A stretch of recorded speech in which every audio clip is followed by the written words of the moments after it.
This is WAW. What a week. What a week. Celebrity guest. Celebrity guest. Welcome to WOW, What a Week. Our guest is in the building. Here's the name of a TV icon from way back then. Arguably, in his own way, he's become an icon for our current times. Some would disagree with that. But there's at least 1 million people, 1 million of us, who wouldn't. In fact, it's heck, and they don't agree. Please give a warm welcome to MacGyver, MacG, Mukwebo. Thank you, What's man. up, dog? You do know we're not on radio, right? I know. We can see you, right? I know. What do you mean? I'm saying that's such a radio thing to do. What? What thing? The intro. First time I saw that, I'm like, hey, this Bali still thinks you're on radio. I'm radio until I die, my dude. I'm radio until I die. Clearly. I know you hate radio because radio is very unkind to you. Yeah. But welcome, dude. Thank you, man. Really appreciate it, man. And I gotta start off by saying apologies for last week. I was going through the most. This dude was supposed to join us last week, and he had a party at Zamzu the night before. Yeah. And you got drunk. Yeah. Let's just be honest. I was injured. Yeah. And since you're getting old now, it takes like 2 days to recover. I know. I recover immediately. Yeah. In fact, one thing I take pride in is in the fact that no matter how drunk I get, Yeah. but also I don't get that drunk. I don't get MacG drunk. Yeah, no, I get white boy sloshed, man. So dude, I'd rather die doing the interview and then go sleep after that. Oh. You know what I mean? So I'd rather not sleep, so I make the interview. Yeah. When I know you're like, hey, hopefully I wake up and you're out. But you used to go straight from the club to do a radio show. Dude, we'd leave, was it the Yard Yeah. in Rosebank? Zambezi as well. We'd leave Zambezi on a Monday morning, go straight to work, do the breakfast show on Y. That's wild. And because the show was wild, the 2 times that we did it drunk, nobody could tell the difference.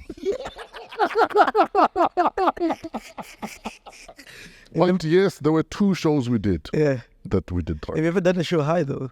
No. In fact, I remember hearing stories when I'd left Y about the amount of drugs that were being done in studio by you guys. I don't know if you were part of the drug takers. I remember hearing stories about how they've added drugs to the whole situation. Yeah. I was like, fuck, for real? Yeah. No, I never did when I was at Y, but I remember there was a time at Highfield where a few of my friends came to visit. So I was doing like the block party on weekends, Saturday night. Yeah. So I really don't frequent weed that much. Like it makes me paranoid. I don't like it. Yeah. But that day I was feeling good. I don't know what happened. I think I got paid from a gig or something. Yeah. And then I just took 2 puffs. It's 9 o'clock. My show is ending at 12. Sure. Did a link at 9:15. I'm like, never again. For the rest of the show, I didn't do anything, man. I was just playing liners. I'm like, people can tell I'm high, bro. It was a nightmare. Never again. So your paranoia was really... It was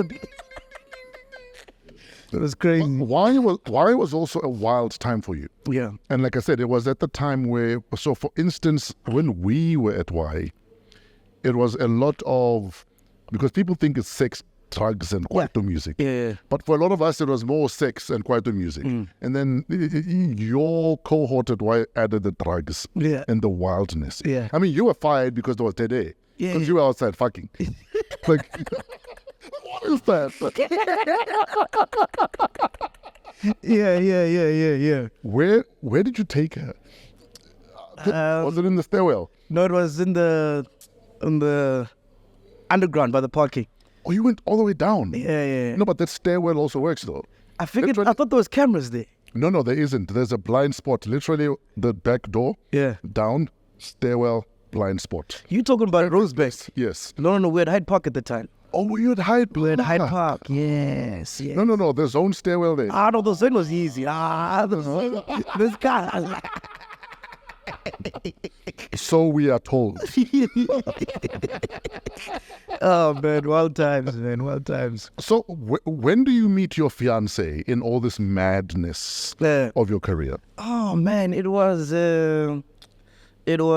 I just started at 947. Yes. Still doing Graveyard. Sure. And then we met at, what's this place by Parkhurst? Johnny Cools. Okay. Yeah. So crazy story is that I was trying to get with a friend. Ah, yes. So she happened to come with a friend, and she was the plus one. So she came with a friend because, I mean, she was still at varsity at the time. Sure. And she had free food, free alcohol. She's like, "Show me, I'm coming." So when she comes with the friend, I see, I'm like, "Hey, which one is this one?" And then my attention switches.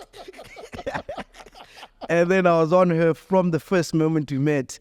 And I literally told her Jolly Cools that same day we met. I was like, "I'm going to marry you one day." You? Yeah. And what did she say? No, she just laughed it off. She's like, "You crazy? Who are you?" And then we just started, kicking it off from there and just talking from there. Yeah. But yeah, that was a crazy night, man.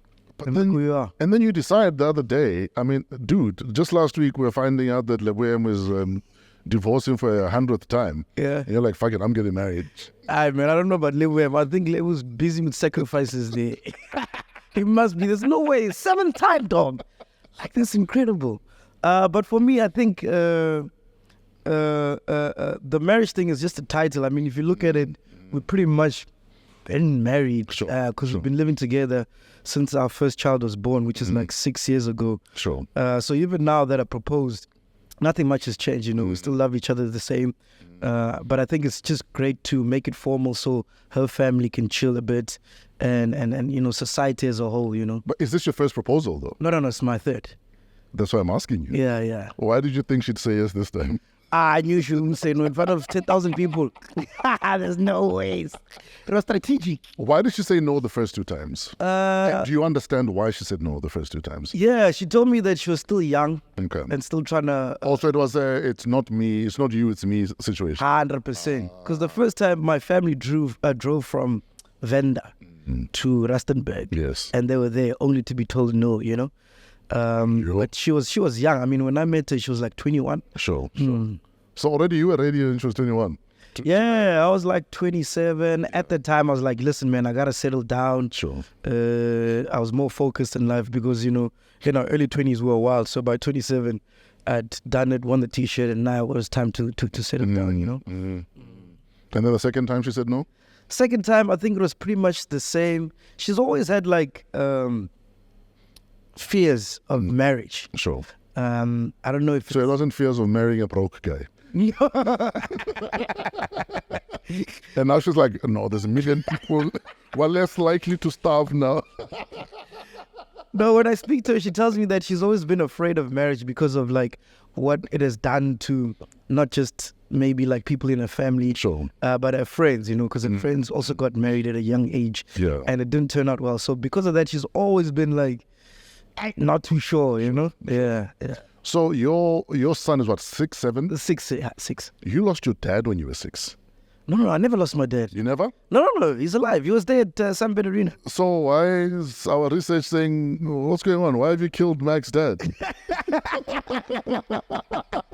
Sorry, they just killed your dad. No. Research. Well, he wasn't a present father, but we cool, man. We cordial, which is why Sunbed was extra special because he was there and my mom was there, and it was the first time they were together. How do they relate?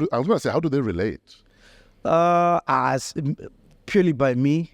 But it was the first time they were in the same room after 20 years. Sure. So that was pretty magical. But we cool, man. It's not like... So I haven't been in the same room in 20 years. No. The only other time was a week before. But yeah, so you lost them when you were 6 then. They were at my uncle's funeral. Yeah. But yeah, I could say in 20 years it was the first time they were in the same room. Yeah. When did you realize that mom named you after a TV character? I realized when I was growing up, like when I'd get home, she'd have cassettes of the series. And she'd always play it. So I'm like, oh, okay, cool. Who's this guy? What's he all about? Is this my dad? So I fell in love with the series as well. And then that kind of like just made me aware that, oh, okay, cool. I'm named after this guy. So why did she name you after a TV character? That's so fascinating. When I ask her, she tells me she liked the guy. Yeah. And when I was pregnant, she liked the series. Oh, okay. So you can imagine, like, maybe if I was pregnant during Prison Break, I would have been Schofield. So it was one of those things. She couldn't find a name. She loved this. Oh, you would be Sergeant Kuku. But I gotta send a shout out to her because MacGyver's a pretty cool name, man. It's the fucking coolest name ever. Yeah. It's the fucking coolest name ever that you wish your parents would have named you, but the likelihood of it happening was zero. Yeah. But your mom was like, fuck this shit, hold my beer. You know what I mean? I want to do it. And wherever I go, it's very rare to meet another MacGyver. You won't find another MacGyver. Yeah. Unless you go to Scotland because it's a Scottish name. Oh, yes. That's true. So she's been supportive of your career. Yeah. Like through the highs, through the lows. But has she ever called you to the side and said, son, we need to talk? Because of how much shit you've been through the career. Or has it always been, he'll be fine. Give my guy ever. You'll make it work. Make a plan. Bro, I was very, very fortunate that I got I like to call her a new school mom. So from the beginning, bro, like she's been supportive because I remember when I used to watch Urisani Ravere, Saifo on UTV, I was like, Mom, I want to be on TV like these kids. She's like, oh no, there's a new station starting, it's called ETV. Yes. Here are the studios, they're in Senton. Here's the taxi, here's the money. You're lying. Come with me. I caught a taxi barefooted. Sure. Then I went to the studios. How old were you when you jumped into the States? Bro, I was like maybe 12, 13. Oh, wow. Very young. Yeah. Got there, auditioned first time, as soon as they met me. And then the next day I got the gig, right? Yeah. So that's got to do with like TV, right? Sure. So that I did TV like during my high school career. And then now it was time to decide what do we do after matric. Sure. Like, am I going to go to school? What am I going to do? And everybody in the family was saying, I got to study, Sure. accounting, whatever the case. You're from Limpopo. You must get a degree Yeah. and make a lot of money You know what I mean? and go build a house with 20 pillars. Why does every house in Venda have a pillar? I don't know, man. Every house has a pillar. And she was like, what do you want to do? I was like, no, man, I just want to be on radio, Yeah. And this was at the time when I just came from Venda to Joburg. Sure. Started listening to IFM, started listening to you guys, to Rude Boy Paul, Adele, and then that's when the radio bug bit me. So she was like, okay, cool, how do we get there?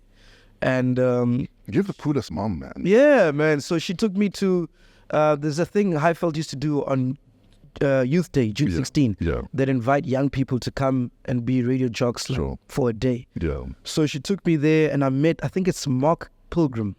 And then he advised me to go to either Boston study or like get experience, work at a community station. Yeah. So then I worked at JBCCR, which was in Newtown. Yeah.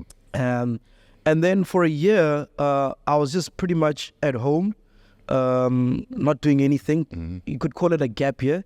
And she didn't mind at all. She was like, as long as you're pursuing your dream. So during the week, I'd do nothing. And then on weekends, I'd do the community shows, Yes.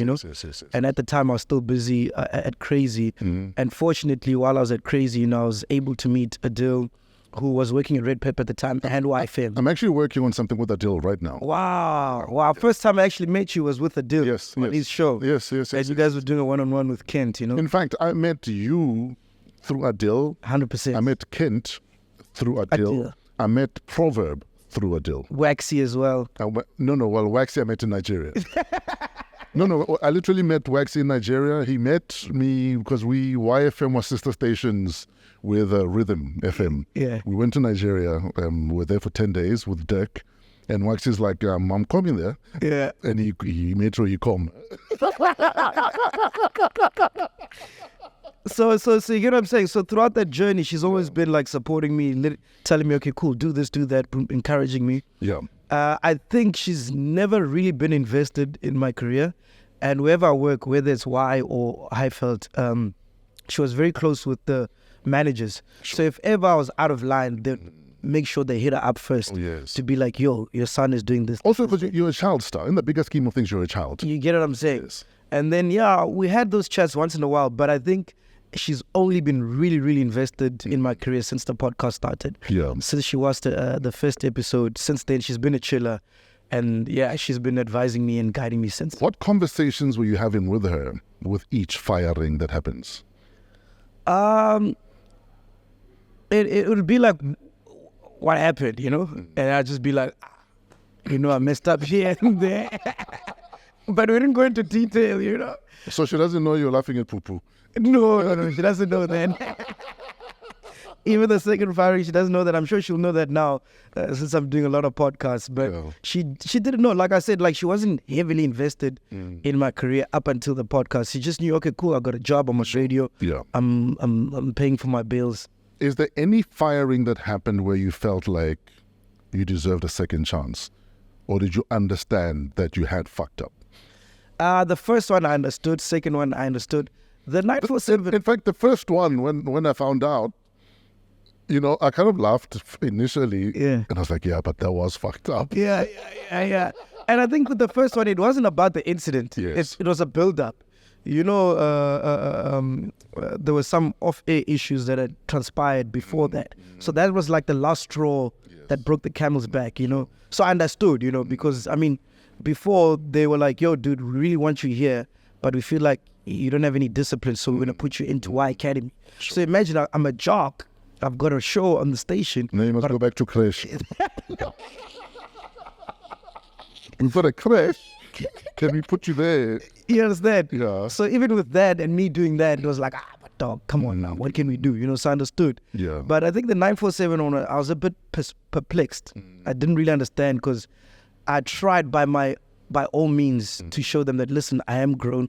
I am focused now. You know, I have grown as a broadcaster and as a human being as well. Sure. So I gave it my all. Like, whatever they wanted me to do, bro, I'll do it. They want me to do 6-hour shows. I'm like, cool. To show them, you know, I'm committed and I really want to be here. Yeah. So for them to let me go, it was a bit of like, yeah, I know that was a... And the sad thing with the way radio works, often when they let go of you, it doesn't make sense. Yeah.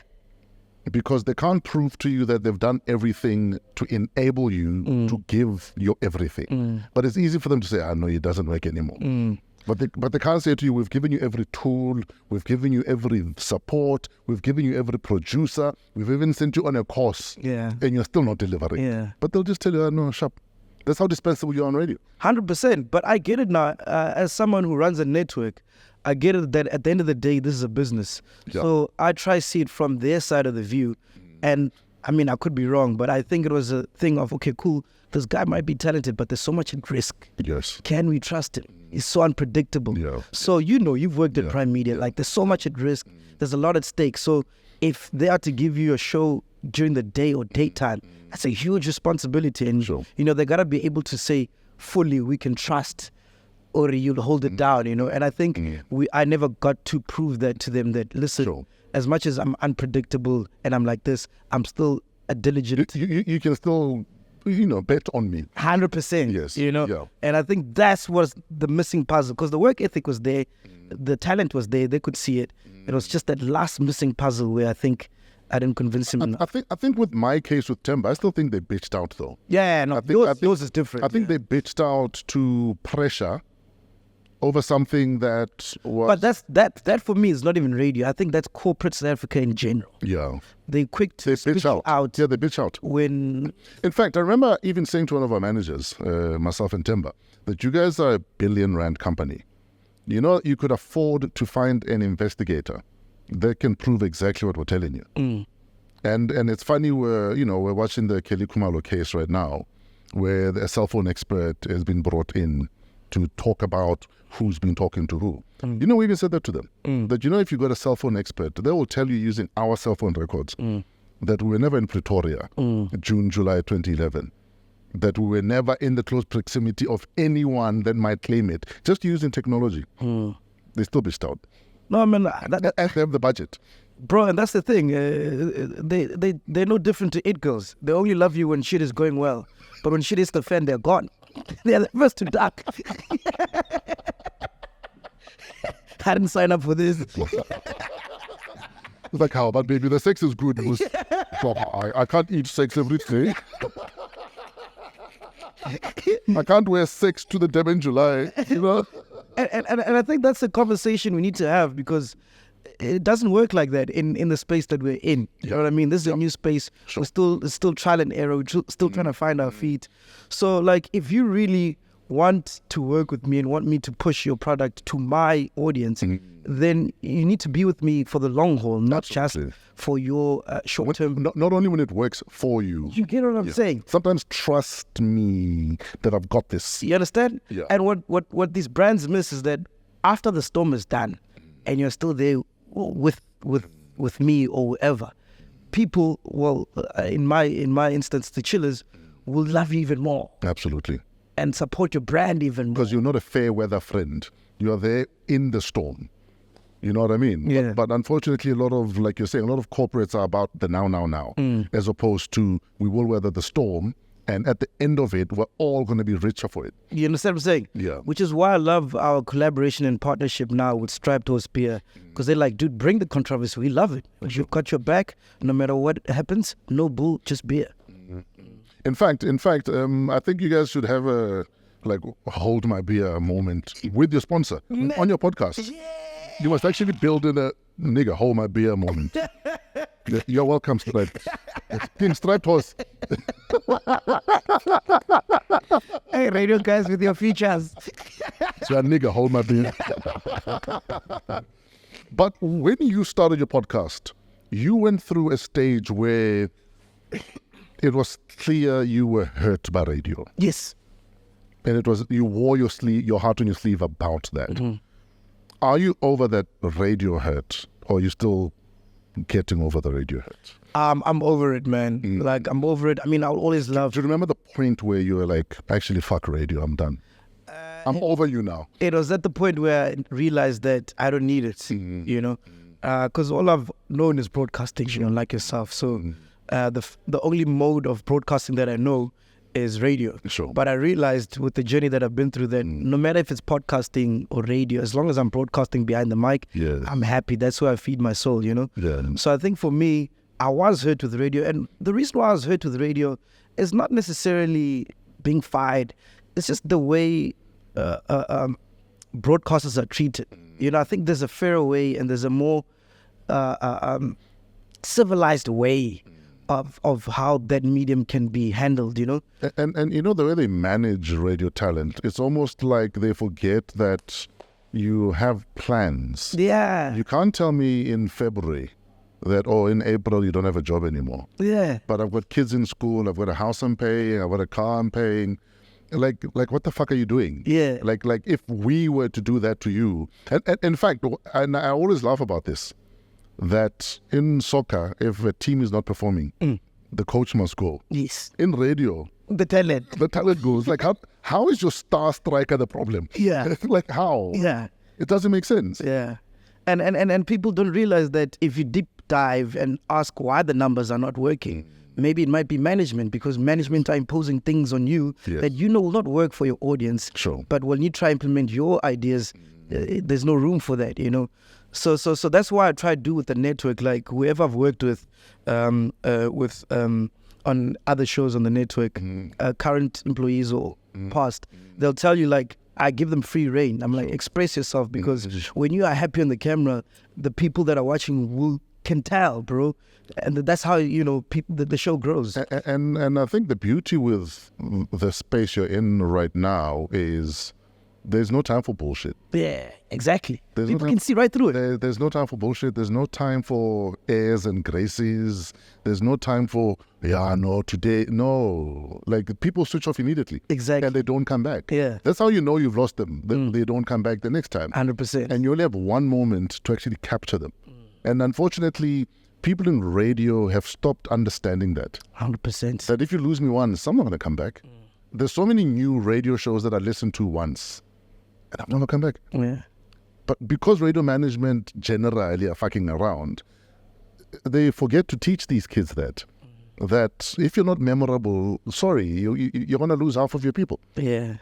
And it's about the audience. I think we've lost that in radio. People don't think about the audience. Yeah. I mean, I remember before I used to come up with a topic on radio. I mean, not all. You don't nail every topic. Yeah. Some are flat, some are pop, and some are dope, you know. But the first question I'd ask myself is, who cares? Yeah. And if I can answer that, then I'll put it on air. Yeah. But if I can't answer, then it's like, you know.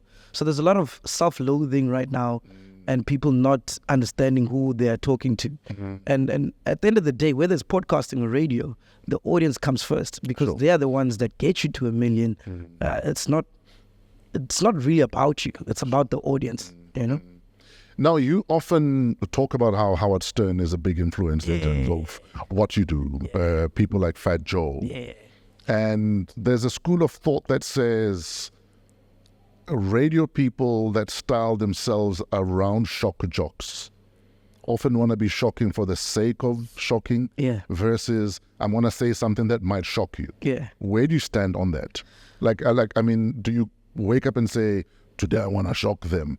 Or whatever happens, it might shock you, it might not. For me, I think shock jock mentality was prevalent or impactful 10 years ago. Sure. Right now, there's nothing shocking, bro. You could take out your phone right now and go on TikTok and see someone smashing a horse.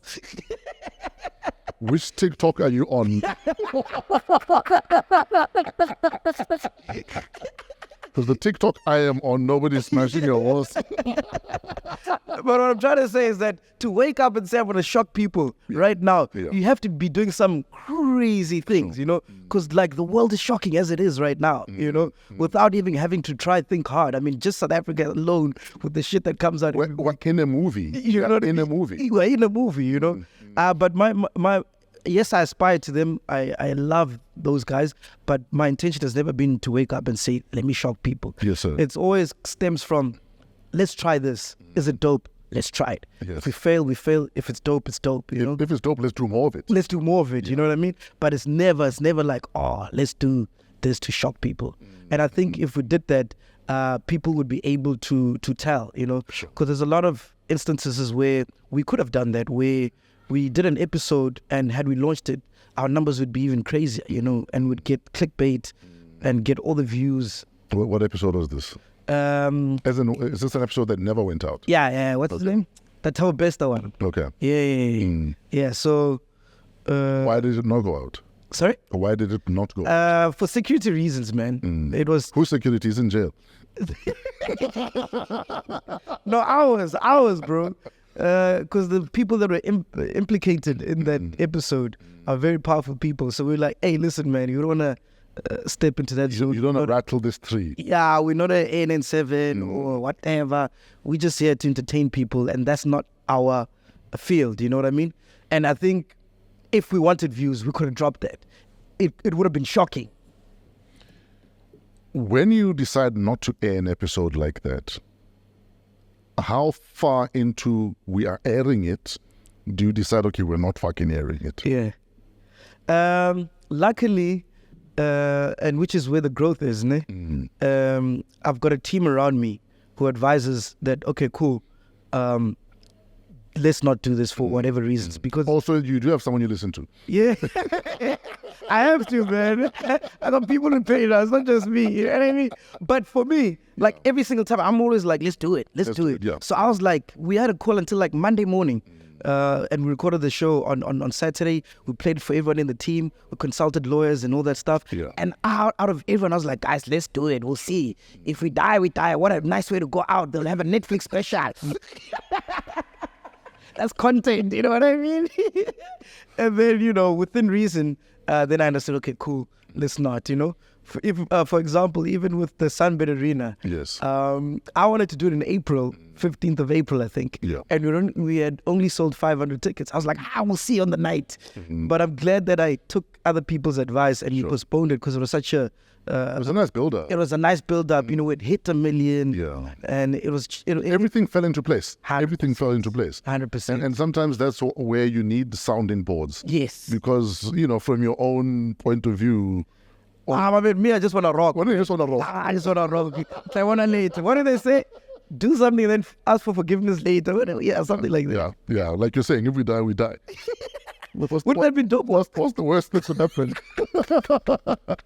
Has your life ever been in danger because of the podcast? No, not at all. Not at all. Threats from people? Zero. From people? No, zero. Because at the end of the day, no matter what I say on the podcast or who I'm talking about, at the end of the day, even Libona, wherever they are, they know it's the truth. Sure. You understand? It's my truth, right? But it's the truth. You understand? So you can't... So you're saying you have facts on your side. That's why maybe you don't get threats from people. Yes. So it's not like I go out there making up shit for views. Yeah. Do you get what I'm saying? For clickbait, you know? Sure. I think that's where it becomes dangerous because now you are affecting people's lives, you know? But everything I've said on the podcast, I can back it up. Sure. You know, so that's why I don't think I've had any threats or anything. I mean, I don't have security. I roll around like a normal guy. Sure. Because I am a normal guy, you know? And that's one thing I love and appreciate about you, the fact that you've been a simple dude since you were a kid on ETV. Yeah. Even then, you were just a simple kid. Yeah. Now you're just a simple adult. Tell us about the pressure of not getting caught up in the industry. Yeah. Because it's real. 100%. It's real, especially for a rural kid who comes into Joburg. There's lights, there's drugs, there's action, there's beautiful women, there's beautiful men. But you've kept it easy. Where does that come from?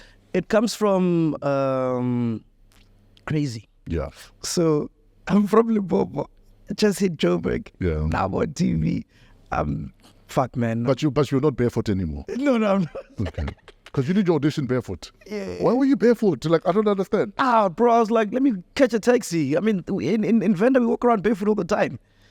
So you got into this taxi, 12, 13 years old, barefoot, went to ETV, did an audition. Yeah. You're a fucking legend. So now I'm getting money, getting all this attention at school. Yeah. Boom, boom, boom. I thought I had made it, bro. I thought I'm on top of the world. Nobody can touch me. Yeah. Started getting ego. Used to shout at my mother. You know, like how white boys... Did you become that white kid? Yeah, they shout at my mother. Imagine. Like, Mom, I hate you. I'm moving to Dad. And then my marks started declining. Oh, shit. And then the same guy who hired me when I went to Crazy Barefooted was like, listen, if you don't fix your marks. Yeah, if you don't fix your marks, I'm taking you off TV. Oh, wow. I'm like, fuck no ways. I'm MacG. I'm on TV. What the hell is he talking about? Yeah. I'm doing every single show there. They can't live without me. It's crazy. Yeah. And then it happened. They took me off Crazy. Oh, wow. And for like 2 years, I wasn't on TV. Yeah. And that was humbling, bro. Like, Yo. nobody cared. There was no more money. I used to get teased now for being a has-been, you know what I mean? Because I was on TV now, I'm not. So you're a kid, but your has-been already? And that for me was a humbling lesson. Yeah. And from that day, I knew, okay, shit, this can go away like this. Oh, wow. You know, and for me, I think I'm glad that I went through that because everything after that never fazed me, whether it was being at Y or Highfield or even now at the podcast. I know that, you know, this is God-given and God can take it away anytime. So the first day going back to school and you're no more on TV, like, had your demeanor changed? Are you now walking normally again? The spring is gone out of your walk? Because I used to buy lunch for the kids. Oh, shit. You know what I mean? You were Moreki before that, Moreki. Now they're looking at me like, oh, wait, Mac, what's going on? Crazy. So that was, I'll never forget that. It's a lesson that has made me who I am now. At an emotional level, because you're a child, how does that affect you? A lot, bro. Like, I didn't even want to leave the house, you know, because I had built up this persona from being on TV. And now that I'm not there and I can't fulfill this persona, it was a mind fuck to me. It was like, sure, Kanti, this is how the real world is, you know. So even when I started Y, I started earning money. I bought a car that I knew that, okay, if the YFM gig goes, I can still maintain this car. Sure. You know what I mean? So even now, like, I just drive a simple car because I just need a car to get me from point A to B. It's functional. It's functional, you know what I mean? Yeah. So yeah, it made me get over a lot of things that are deemed industry. Okay, so the industry doesn't faze you? Nah, not at all, man. I just want money now, bro. Are you done counting the tickets from Sunday? Are you still counting those tickets? So I see your fingers have ink. Hands fucking smelling of old notes. You know, it's crazy with the events, man. People think you make so much money, but they have no idea. You've done events before, how stressful it is, how many people you have to pay, you know. But I'm grateful that the turnout was great and we achieved our objectives, But shout out to the team. It was a huge production behind it. Yeah, it was an incredible week for you, though. Yeah, last week. 100%. In fact, I'm glad you stood us up last week because I believe so much more has happened in the space of a week in your life, at a personal level, at a professional level. Take us through the emotions of last week, from Monday right through till Monday. Last week was probably the most out-of-body experience I've ever felt in my career. And the night itself, to me, was the best night of my life, The chillers were there. Better than the day you were having sex at Y and then there's dead day and you're fired. You know the crazy thing about that story? Yeah. And if I tell you, I've never told anyone. Yeah. What do you mean? You went for a scommel. You were fired over a scommel. This guy. No, she didn't let me smash, dog. So she was just... She said no, bro. Imagine. So the same thing happened to Korea.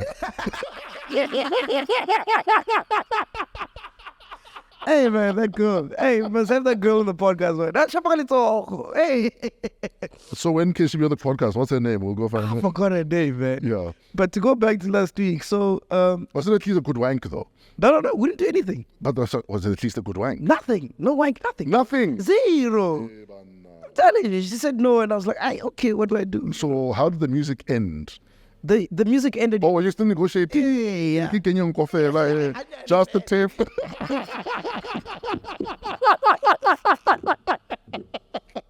Now, can you imagine the drive home knowing you're being fired for nothing?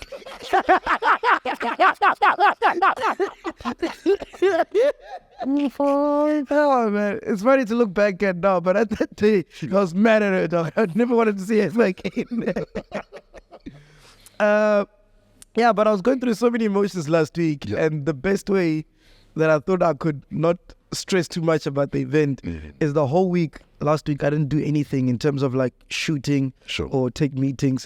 I was just spending time with my kids. Just calm. I was spending time with my kids, just doing, because they don't know what's happening. They don't know there's this big thing happening. So they brought me back to my childhood, energy, So I was just, most of the time I was with them. And what conversations are you having with Naledi last week? Like, what are you guys talking about? Naledi leading towards this big night. Naledi was in the commotion because she runs grandeur. So she was heavily involved with like the preparation. So she was stressing. And trying to keep you away from the grandeur last week. Like, baby, no stock for you. You know what I'm saying? So she's stressing, coming to me. She's like, hey, they're saying this, they're saying that. That time I'm helping my son fix his bike, You know what I mean? So it was one of those weeks, but geez, man, Sunday was, I can't put it to words, man. It was. So you woke up what time? What time did you go to sleep Saturday? Saturday I slept. Oh, Saturday. Hey, Saturday I was buzzing. Yeah. I didn't want to go to sleep because I was anticipating Sunday. So I went out with Tabo Smalls from Black Motion. Yes. So I went to his gig in Monte Casino. And then I could see I'm starting to get lit. I'm like, you know what, let me go home. Because he was going to the FF rally, he was playing there. And I almost went with them there. Sure. I was like, let me go home, get some rest. So I literally went home, packed away the alcohol, slept, woke up, felt fresh. Sure. Went to the rehearsal at 12 and just got into the zone. Sure. And just before I went on stage, I've never been that scared. I was telling Eugene, because he just came off stage. Yes. I'm like, dude, I'm fucking scared, bro. I was shaking. What were you scared of at that moment?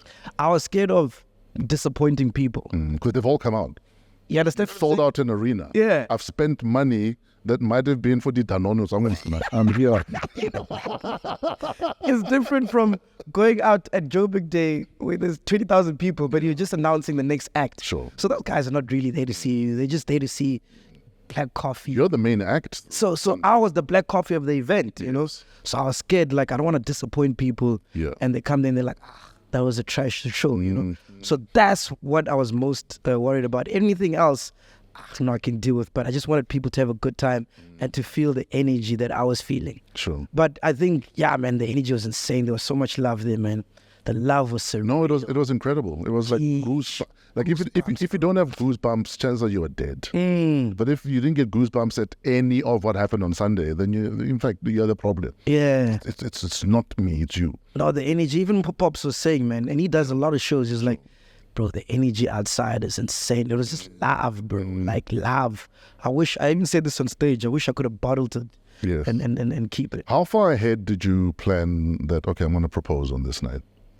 I think 2 weeks prior. Yeah.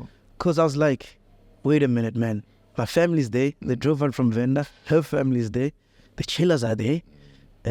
So literally everybody I love. Anyone and everyone that matters is... Everyone that matters is there. Why not? Yeah. You know what I mean? And people that are there know the journey that I've been through to some degree with this lady, you know. So in hindsight, it was the perfect moment. And I couldn't think of any other moment apart from that. Because she wanted something very simple, like we go to Paris, it's just the two of us. That's not simple. Paris is simple. Paris is not simple. Because she says she already shares me so much with the public. She wanted that moment to be private. Yes. But I'm like, what's shy? This is content. Private, I'm in the business of content. Our next pregnancy is on Panera.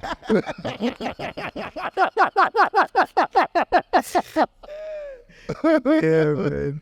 Hashtag MacG goes porn. But what advice do you have for marriage, man? It's actually good to get advice from guys who are divorced, isn't it? So you're asking me, or as a divorcee? Yeah. Because you got married, you were young. I was young, I was 30. Okay. Yeah, I was 30. Honestly, I think one thing that we don't do in relationships, even not just marriage, is just honest conversations. Transparency. Like truly honest, brutal conversations. Sometimes you want to spare someone's emotions, or you don't want to expose yourself, or you don't want to be vulnerable to someone. But I think the ultimate biggest bravery for any guy is to allow themselves to be vulnerable to the partner. A lot of guys think it's a weakness. It's actually strength to be vulnerable at any level. And a lot of us struggle with it because we're weak at that level. 100%, man. You know what Nailed it, bro. So that's what it is. Like I said, there's a million things I could teach you, but I'm going to write a book, so buy the book. And I got to agree with that, man, because she knows all my demons, and yet she's still stuck through, you know?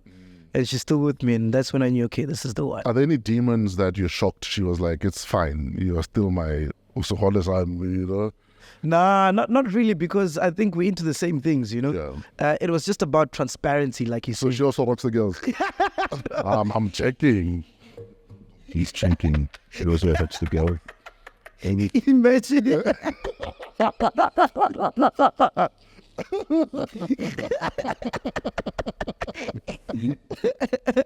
You know what I'm saying? Yeah. So yeah, like I mean, man, I could go into length about this, but she's like a female version of me, if I can put it in that way.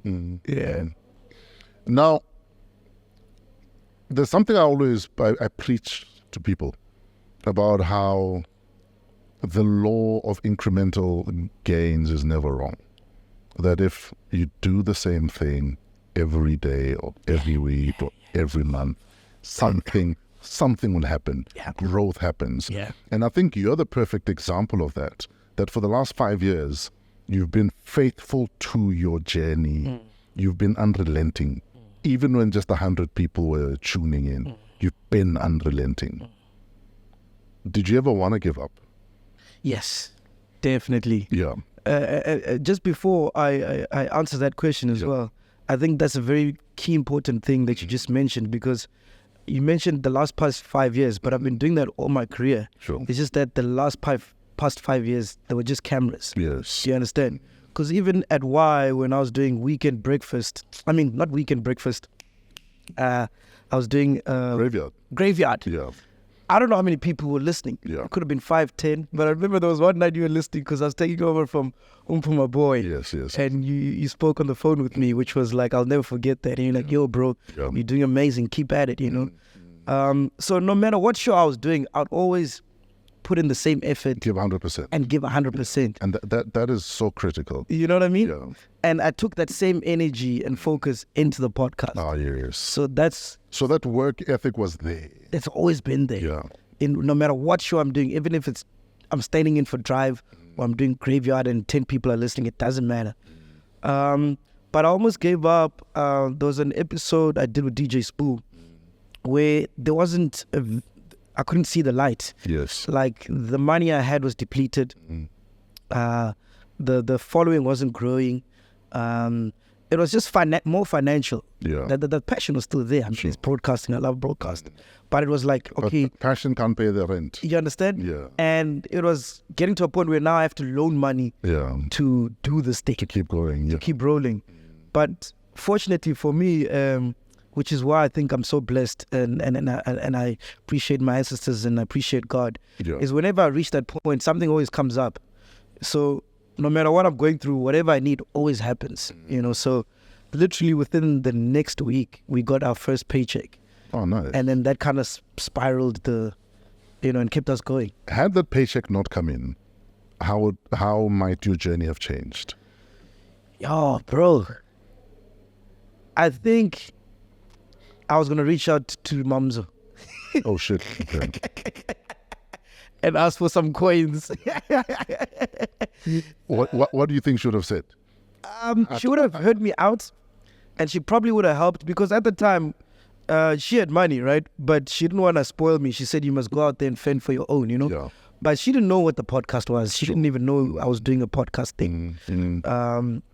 But I think if I sat down with her and I showed her the vision and what I'm trying to do, she would have helped me out. So I think somehow, some way, I would have found money to keep on going. Yeah. But it was just that at that time, it got to a point where it's like, okay, cool, I'm putting so much time, effort, and money in this, but I'm seeing no return. At what point do I just say, okay, you know what? This is not working. Let's shift focus. Maybe send a demo to YFM or Kaya or Metro and try again, Sure. Yeah.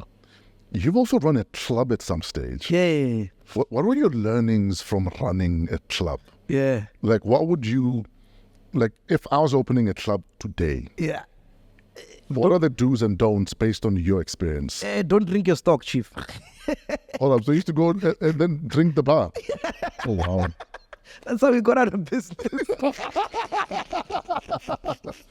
For those that don't know, MacG had a club in the East Rand. What is it, Paparazzi? Yeah, Paparazzi, yeah. So after I got fired from Y, I had saved some cash. Sure. So I decided, you know what, let me buy a club. As one does, you just say, buy a club, But for me, I think more than anything, it was a distraction. It was just keeping me busy, because that year, there was no radio gig. And you know the radio fiscal is every April. So you're waiting for the next April, hoping something will come. Yes. Yeah. So I didn't really go into it and to be like, I want to be the best club. I want to be the next Aldo. Yeah. It was just like, let me keep busy. I know some DJs from my YFM days. I'll book them, make some bit of money, keep going. But other than that, the memories that I have from that place, even though we lost money, memories I'll take to my grave, man, because we shared so many memories in that building. Biggest learnings from running a club that you still apply now in your business that you're running? Oh, yes. Beautiful. Is what I learned is hire people that are good at things you can't do. Oh, yes. Yeah. So I just went from DJing, and I'm at clubs, they are full all the time every weekend. I'm like, this is easy, just fill up the bar. Put out a couple of flyers. Show up.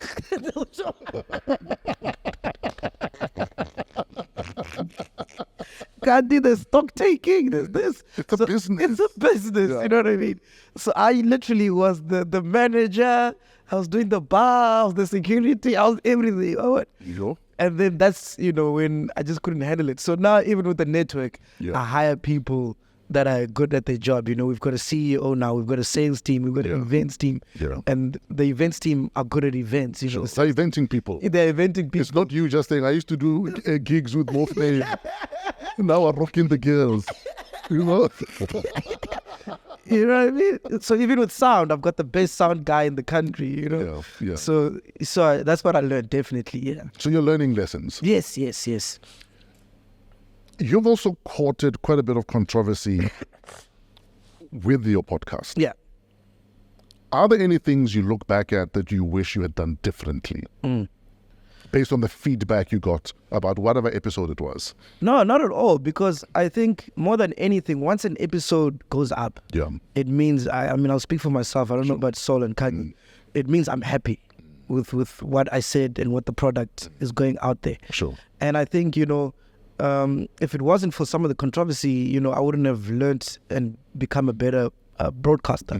Because in whatever mistakes or failures we make, Sure. there's learnings out of that, and that's how I think we grow. And the nature of the space that we're in, you can't get it right all the time. It's impossible. Yeah. It's like asking someone to be a human being. We are all flawed, and that's what podcasting is. It's like literally. And also, you can't pussyfoot around it's I'm a ex-drink.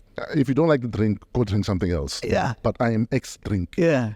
That's why, That's what the space is. That's why on Sunday there was so much love in the room, because the chillers are like my family. Sure. They're like my brothers. So I'll say something. They get you. They get me, you understand? I'll say something that they don't like. Sure. And they'll tell me, I'm a guy, I don't like this. You could have done this. I'm like, oh, okay, no, I don't But see they that. won't throw you away. You understand? Yes. And next week, it's like, oh, that was dope. Please do more of that. You understand what I'm saying? So it's a family it's a family affair, which is why I hold them to such high regard, because there's no animosity or just hatred for the sake of. It's constructive. When does feedback hurt? And when did feedback hurt you? It hurt me when we're trending for the LGBT community. Because at that time, I was very responsive on all platforms to the chillers, So I was on social media like 24/7, Sure. making sure everybody's happy. If you ordered a t-shirt, you didn't get it, I'd make sure, okay, cool, we'll handle it, boom, boom, boom, boom. So now, when that thing happened, it just blew up, and there was an external force of people that just came with these comments that I didn't understand, you understand? And that kind of like threw me off, because it was very vicious, a lot of it was very vile. And Yeah, it's hurtful, it's hateful. People who live in wish death upon you. you understand what It's even my it's kids wild. and It's stuff wild. like that. Yeah, It's yeah. wild, And at that point, that's when I was like, "Hey, this isn't for me," because I don't like negative spaces. Sure. So even in a room where the room feels negative, I rather You're gone. I'd rather excuse myself and bounce. I don't subscribe to that kind of energies. I'm all about good vibes and doing dope stuff. So that's when I realized that I know this social media thing is not for me. Because I care a lot about my craft, and I care a lot about what people think that subscribe to my craft. So in terms of, you have stepped back from social media, but you still appreciate feedback from your team about what's happening on social 100%. media? So Including the negative stuff? Yeah, 100%. So I go to the platforms where I know it comes from a genuine place. Ah, yes. So I read the comments on YouTube. So every episode I read comments from the chillers, Ah, yeah, because I know it's people that are for us and have made us. They're not trying to bury you. They're not trying to bury me, you understand? Even where you were wrong, they just want you to do better. 100%. So I And we need that generally in society. You understand what I'm Where saying? instead of throwing people away, let's show them the way. 100%. Jeez, I rhymed. You should be a rapper. And my team also tells me as well, Yeah. my mom is very vocal. Like if we had a dope show, she'll be the first to call and say, hey, listen, that was a dope show. Sure. If we had a terrible show, she'd be like, I know that was pop. The energy was this. Try to do this. I saw you try to do this. Why don't you try, So that's the kind of space where I thrive in. Because I'm always thinking of content. You understand what I'm saying? So if I spent, there's an example which I like using. I don't know if you know Curb Enthusiasm. Who's that guy? Yes. What's his name? Larry David. Yeah. So Larry David is at a Yankees game, whatever. And during the game, they show him on the screen, and everybody goes crazy, goes bananas. Yeah. They're all screaming his name, boom, boom, boom. And then there's a guy sitting next to him. He's like, who are you, bro? You're famous. What do you do? Right? So now the game is done. And when he gets in the car, he's speaking to his wife. He's like, man, why didn't that guy know me? So his whole time, his whole energy is fixated on this guy not knowing him. Just one person, not taking in the love that he was receiving from everybody else. So I think as creatives, we always tend to go anal and focus too much on the bad comments and stuff, and they linger and they take over your mind, You just reminded me of this past weekend. I was speaking to a bunch of 13-year-olds, 12 and 13-year-olds, so grade 7s who are going to high school next year. So I was supposed to have a chat with them, motivate them, blah, blah, blah, blah, blah. So, I spoke to them for about, 10 minutes.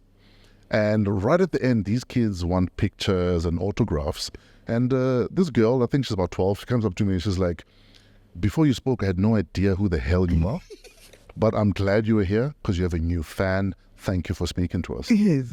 And for me, it was like, finally, a child that doesn't know me. Because it's wild that kids will ask you for an autograph or a picture, but I'm like, you're a child. You're a child, yeah. Where do you know me from? Yeah, exactly. So Yeah. there's a 12-year-old out there that didn't know me, and I was fine with it. You know what I mean? So yeah, man.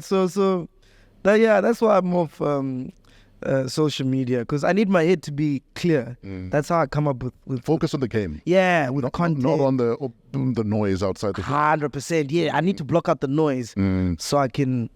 Okay. We're going to play a quick game. It's called When Last. Let's do it. Yeah. When last... I might jack this game. It sounds dope. It is. You can have it. When last did you pray? This morning, What did you pray about? to say thanks for all the blessings. Yeah. When last did you cry? Oh, when last did I cry? Like not just drop a tear, but like a proper... Sure. So you didn't cry on Sunday? I almost Yeah, I would have cried so hard on Sunday. I almost cried on stage, but I was like, no, that's too cliche. And you hold it back. Look, man, I'm from the mountains, so we were taught not to cry. Like, it's not manly to cry, That's from the school I'm from, But I remember when my grandmother passed away, I cried. How long ago was this? 2010. 2010. 2010, yeah. So you haven't had a decent, good cry Nah. in 13 years? Nah. I can't remember. When last were you in a taxi, like a minibus? Taxi. A few years back, man. I actually told the story on the podcast. Yeah. I was catching a taxi and I bought fish and chips. Sure. So I was eating them in the taxi. Big mistake. Don't do that. How would you do that? Hey, bro, I was hungry. No, but fish and chips is better than someone with a Tupperware that has cabbage and then they burp the Tupperware. And then the taxi just says cabbage. Don't do that. Yeah, but everyone was looking at me like, what are you doing? So why were you catching a taxi that day? No, I needed to get from... I was still staying in Midrand. I needed to get home. Yes. Yeah. Like, the first early years... on the podcast I was catching taxis. Yes. I used to catch taxis to do interviews, man. All the time. When last did you spoil yourself and say, I've worked hard, I'm going to spend a bit of money? Because you look like you spend money on nothing. Bro. And your flip-flops are like, fuck, dude, replace me. Bro, the thing is, I'm not a materialistic person, man. Yeah. I'd rather spend money on memories. So for me, I'd rather spend 100K to take me and my friends to Neisner, for example. Sure. And we just have fun, then create memories, Because I believe, like, when you're gone, no one remembers the materialistic things you have. Sure. They remember the memories, that you had with that person. Life is one big collection of memories. 100%. In the bigger scheme of things, that's what it is. You know what I mean? Yeah. Like, that's why, till this day, since I've met you with that deal, till now, you've made so much money. You've accumulated so many things, but I still remember the first day we met, Sure. So that's what I try to do. I'd rather spend 100K on memories than 100K buying bottles and shampoo or whatever. But it was actually last week, and it happened by mistake because the shop where I went to go buy the ring. Yeah. Oh, you're still buying rings, my man. People get sponsored rings. oh, for real? Is that a thing? Oh, my man. Damn, I didn't know, dog. You're spending money on a ring. Hey, you must tell me these things. Get the shit sponsored, dog. Hey. So I'm going to the shop. Yeah. And then I know nothing about rings. Yeah. So I'm like, you know what? Let me hit up my lady's best friend. So I'm busy taking pictures of the ring, sending to a friend so she can tell me which one Naledi would like. Yeah. By mistake, I sent one to Naledi. Oh, fuck. You had one job. So I sent a picture to Naledi. Yeah. And to cover it up, I had to buy a Casio watch that I really like. Yeah. So I bought 2 of those. And then when I went back home, I was like, no, I was buying a watch. And then I saw this ring, so I just wanted to see which one you'd like. So when the time comes, I know. Oh. So I thought you'd like this one, just to... You know she knows you're lying, right? I doubt so. Dude, women will play a lot. Dude, women will tell you that you're fucking rocking, but at that moment she's feeling nothing, dude. But yeah, the 2 Casio watches I bought was the last time I spoiled myself. How much did you spend? It was like 1.3 for one. Yeah, so you're still a cheap guy. I don't know, fucked up. I mean, even everything, yes, it's free, dog. No, I can see. No, I can see. It's free, drip. You look like a radio guy from 15 years ago. We just wear what we're giving. This is merch. Oh, man, it's free. Actually, the same year. Yeah, dog. This was sponsored 12 years ago. Yeah. The jeans I'm wearing are from 13 years ago. Yeah. The shoes were bought for me. Yeah. The socks were given to me. Yeah. I'm wearing nothing about this. And I'm like that every single day, bro. And there's nothing wrong with people that like materialistic things. It's my preference. Sure. I'm not into that stuff. When last did you feel shit scared? For whatever reason, outside of nervous on Sunday? It had to be the episode with Simpiwe and Wandi. Yeah. Because when we were recording it, I knew that something big is coming. It was either going to be very far left or very far right. So that episode, I was scared, man. I don't know how the outcome would be. So for those that didn't watch that episode, what happened on that episode? It was the one where our sound guy got a blowjob from Wandi. Oh yes. Yeah. Live on the podcast. Yeah. Yeah, and all you heard was. When you guys did that at WAW, did you get scared, bro? No. Nah. No. Why, bro? When we did what at WAW. You guys did some wild stuff. You guys did worse stuff than that. No, you know what? We did a lot of wild stuff at Y, but I think it fit with the kind of show that it was and with our ages at the time. Would I do it again? Probably. Yeah. And also, don't you think management had a part to play? Because you had a management that understood and was for it. No. Often they were not for it. They just trusted that we knew when not to take it. And it helps when you have a manager that trusts that you're not going to fuck up everyone's bag. Yes. Because ultimately that's what you're going to end up doing. Yeah. You're going to fuck up everyone's bag. Yeah. So I think Greg trusted us that they will be responsible at the time they need to. Yes. Until then, nobody knows where it's going. Yeah. That's beautiful, man. That's beautiful. So yeah. When last did you rock a fan? When was it? I think it was last week. Yeah. Yeah. It was that time of the month for my missus. So Actually, I'm going out.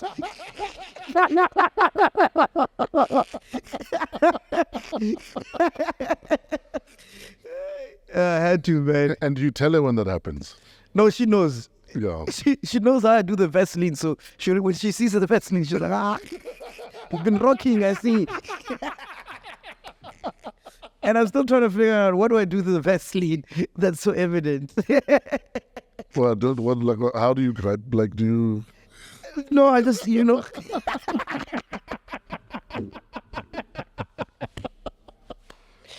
won't leave your fingerprints on the wall. that's the evidence. Oh, fuck. Oh, man. When last did you have a blowout with your mom? Oh, when was it? And what did you guys fight about? I don't know. We had a blowout.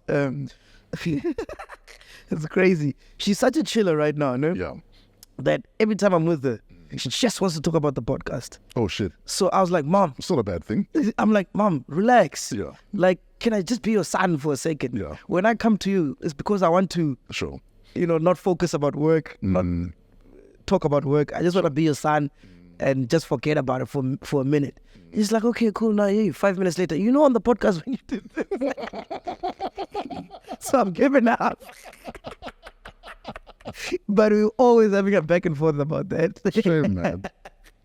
When last did you have a conversation with your dad about how you feel about him? Whatever that looks like. I We've never had that chat, eh? I was just like... You don't think it's due? Or you don't care? Nah, for me, I didn't really... It's not an issue. It was just like, cool, man. As long as you're here now, we chop it up. For me, it's never been like an issue. Yeah. What do you guys talk about? You'll ask me about the kids, work. But is it a conversation that flows or is it awkward conversation? No, it flows, man. Okay. Because I think for me, I don't have any animosity Sure. against him, and neither does he. I understand that whatever happened between them. It's got nothing to do with me. Sure. And, my mom raised me so well that I didn't even feel the void that I didn't have a father, So for me, like, it's really not neither here or there. I use his company because he's got buses and stuff. So when you go on the road, I'll call him and... How the EFF needed buses the other day. People are being fired because they didn't get buses from EFF. Why didn't you supply buses there? No, like H1s, not big ones. So the shuttle. Yeah, the shuttle, yeah. Okay. So when you go to gigs, I'll call him and I'll ask him. But yeah, man, it's just normal conversations, nothing too deep. When last did you have a conversation with Mo Flava? It was when he was standing in. Sure. Yeah, so when you were standing in for me on the show, we had a conversation and we just picked it up from like the last conversation we had, yeah. When was the last conversation you had? Before the one we were standing in. There'd been years. I think it was the YFM 10th birthday party or something. Sure. There was a YFM party where me and him were playing together one evening. That was the last time. Other than that, I can't remember, man. I could be lying because it's been so many years. Was it awkward or was it... No, it wasn't awkward. Like, for me, bro, I don't have any animosity with anybody. Whatever energy you give me, I'll reciprocate, Sure. So, when I met him, I was like, hey, fucker, how have you been? How are the kids? How are the wife? He did the same. I'm like, cool, this is how we do the show. If you need anything, let me know. Here's the team. Boom, boom, boom. Have fun. If you want to rock me. Sure. Don't hold back. Because at the end of the day, I think, there's people that understand it's entertainment. Sure. And he's one of those people.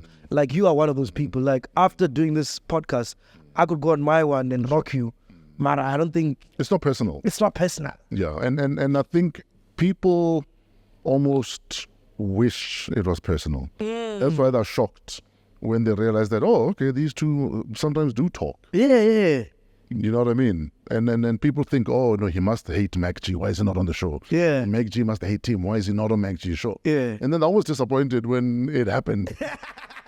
What did you guys expect him to happen? What did you expect?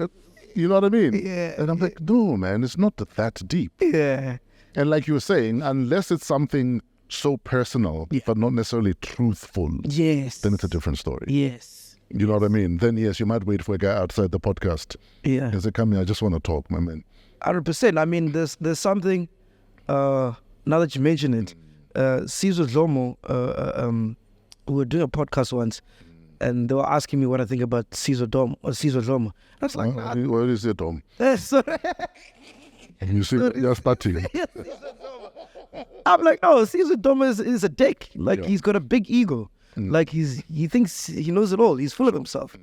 And he was like, yeah, but Mac is right. Yeah. And I was just expressing my truth. You understand? Sure. But if Caesar didn't understand where I was coming from and he didn't know me, or like if it was someone else, they would have taken it as if it's an attack. Absolutely. But it's just my honest truth.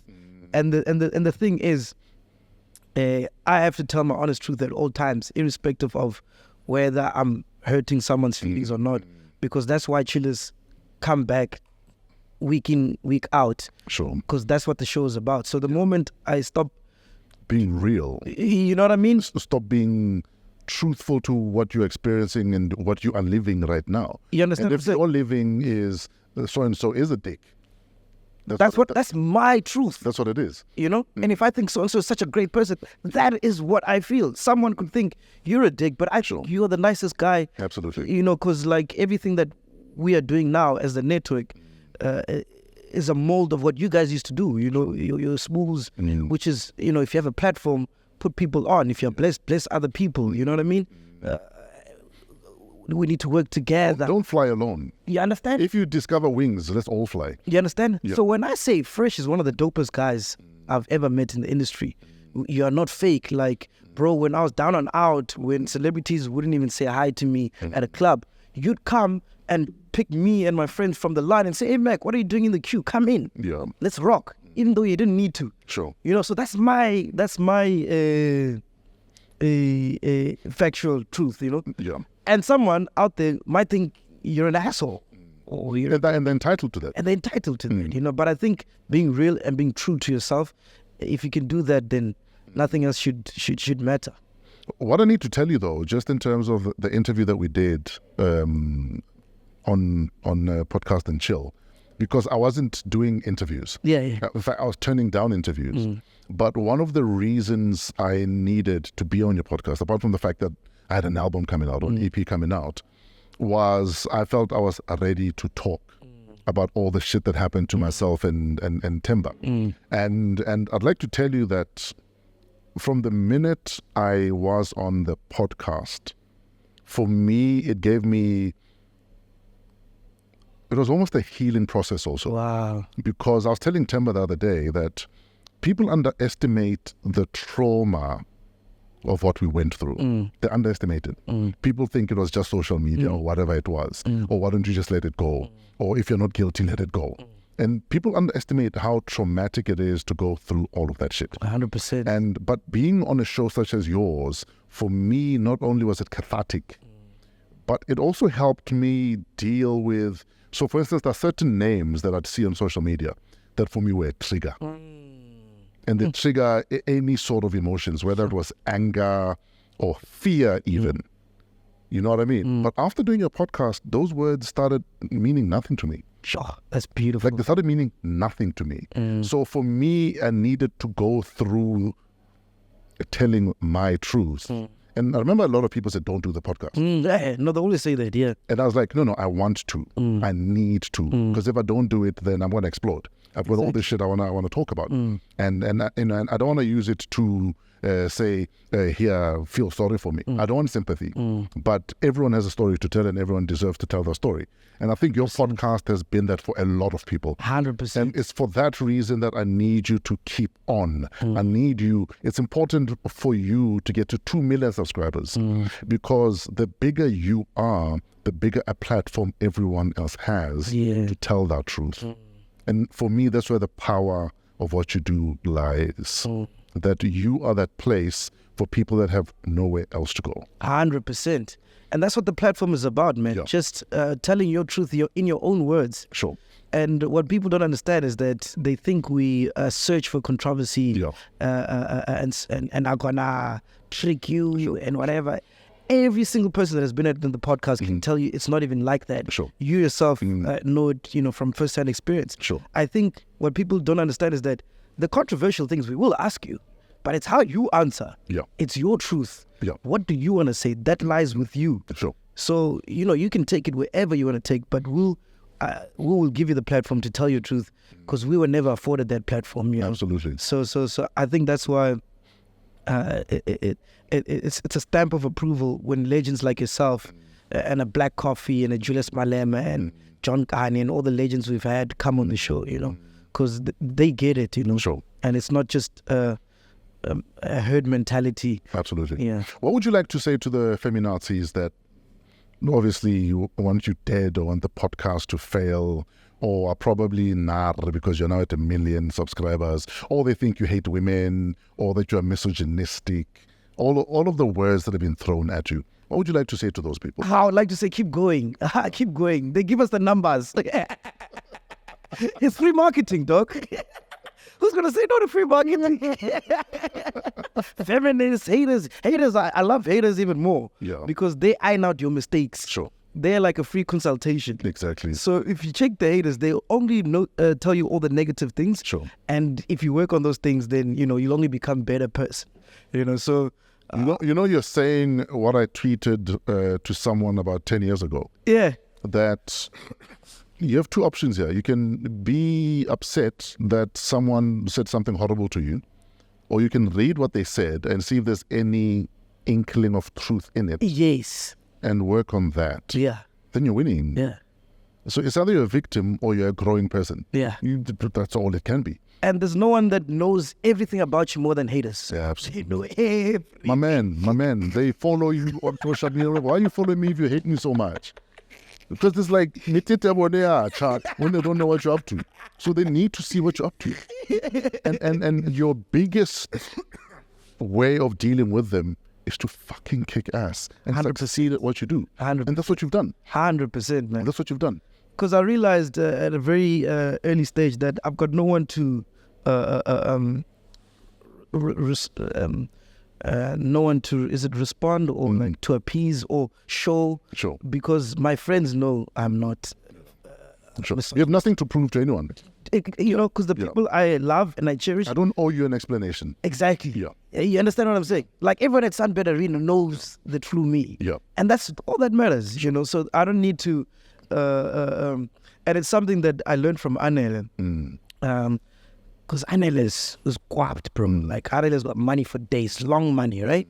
So I asked her once, I'm like, bro, how come you never post your cars in your house? She's like, it's my car. Yeah. I know it's my car. Why must I post it? I know it's my house. I'm like, shit, you're right. Why must you post it? If you know it's yours, like, why must you post it?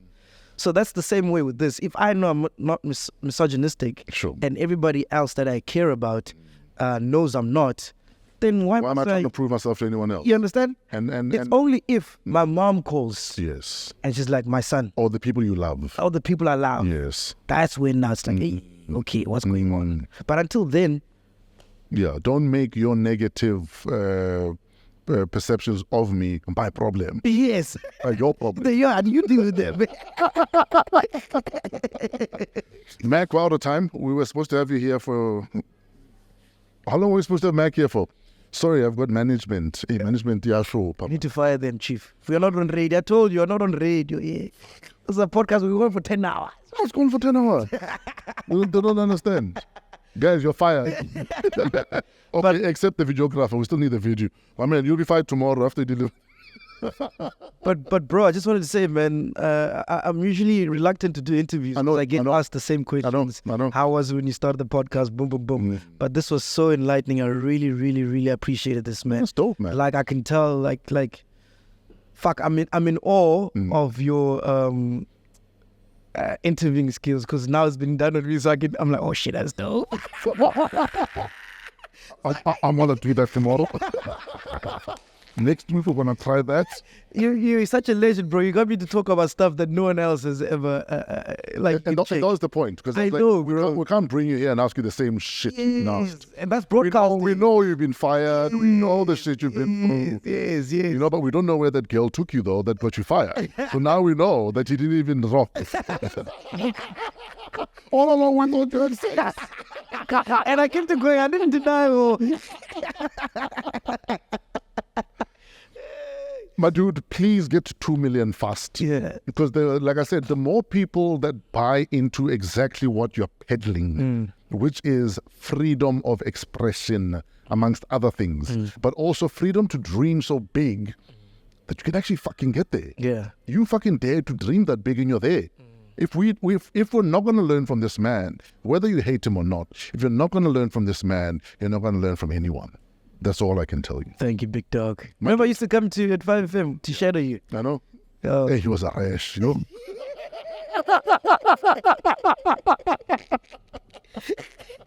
I'd sit there and you'd be tapping your feet while you're doing the thing. Yeah. Working in this body. Yeah. Why is he tapping? Why is he tapping the desk? That's where the truth is at. Now you tap his foot. Now I got stopped. It's like those podcasts that think if they have a laptop in front of them, a MacBook, they're going to get numbers. The source is in the laptop. The numbers are not. Ladies and gentlemen, unfortunately we're out of time now. I won't have to let you go. Thank you, big dog. MacG is about to leave the building. He used to shadow me on radio. Now he's leaving everyone in the shadow. MacG is leaving the building. Drops mic. Ladies and gentlemen, MacG has left the building. Thanks for tuning in to this extraordinary episode of Wow, What a Week. Live from AMP Studios, downtown Johannesburg. Shout out to Africa Podcast Network, Pezulu Works for our cinematography, our audio imaging specialist, Otis the Flow Fraser, and our guest, MacG. Creative Director Kuvesh Mohan and show producer Keletso Modisa King. Email us at waw@africapodcastnetwork.com.